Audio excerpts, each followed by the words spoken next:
That is a great question. And yes, he is not the guy that you want to de-escalate the situation. I can't answer that specifically without giving too much away, right? The Frank Castle aspect of this show, I think, is one of the more fun moments.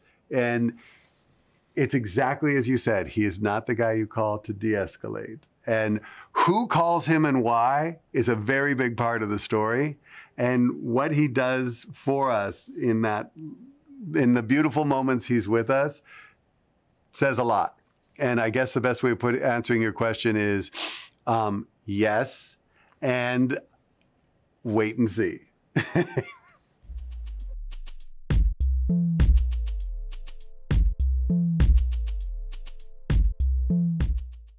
Well, the thing is about this storyline isn't Frank's Born Again. No. That was very much season 3 of the Netflix show.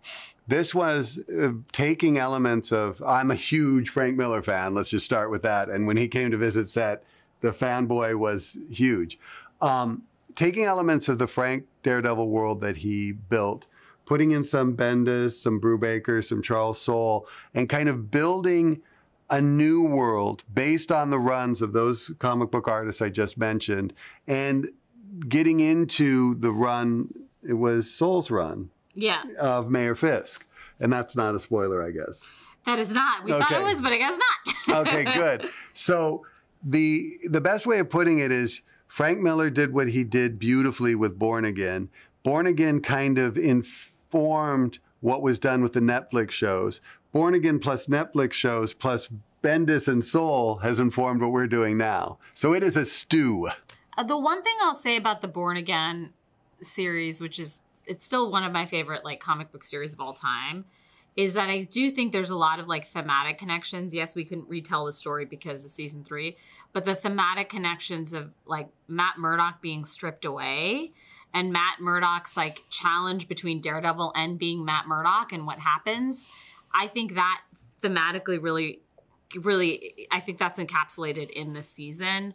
And the concept, I mean, just of Born Again and the concept of rebirth and renewal, it's us starting the show all over again for old audiences and new audiences. And what that means, I think, is really, it's a fun thing to say, this is everything that you've loved about Daredevil, and we're starting up all over again. This is, again, very much a rebirth that is telling something familiar, but going in a new direction. And I think that is really what the essence of the old comics was. So like whether or not we meant, like it was there, it's all those thematic connections are there. And I think that's pretty great.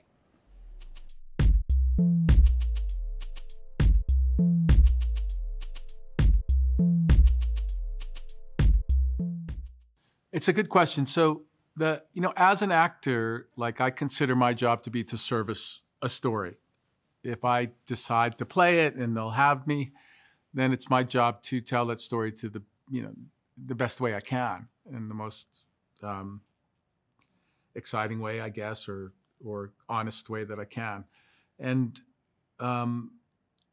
so when I went into Hawkeye was a completely different tone than anything I had done with this character before. And so it was definitely a different feeling, but again, my job was to service the story, and I went in there and tried to be part of this wonderful thing that they were all doing. And then next was Echo, and Echo was a little darker and grittier.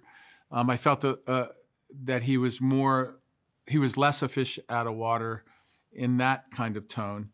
And I got to remember what it was like to be in a more dark scenario than similar to the one in the original Daredevil for Netflix. And now this is back to the same tone as the original show. So this is a much easier thing to fold into and start all over again. It's really like that for me. I don't think of it in any other way than that. So yeah, essentially it's the same character, of course. I mean, it's, they certainly look very similar. One of them's a little older. But the difference with Matt is something happens early on in this season, and it it ultimately is a catalyst to change Matt's perspective on a few things. He changes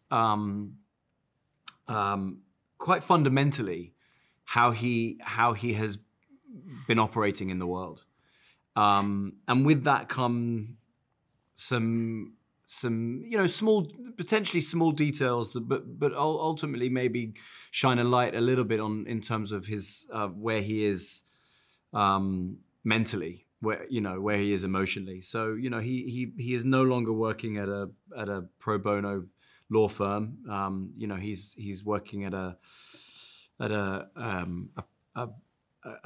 quite a successful law firm of his own with a partner, where they make a good amount of money.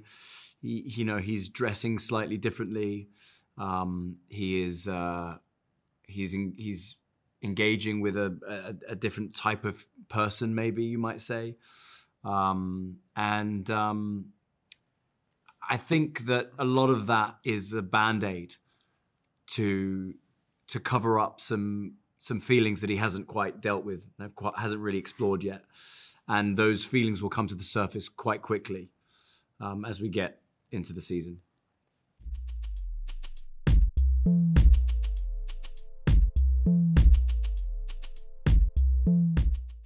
Good point.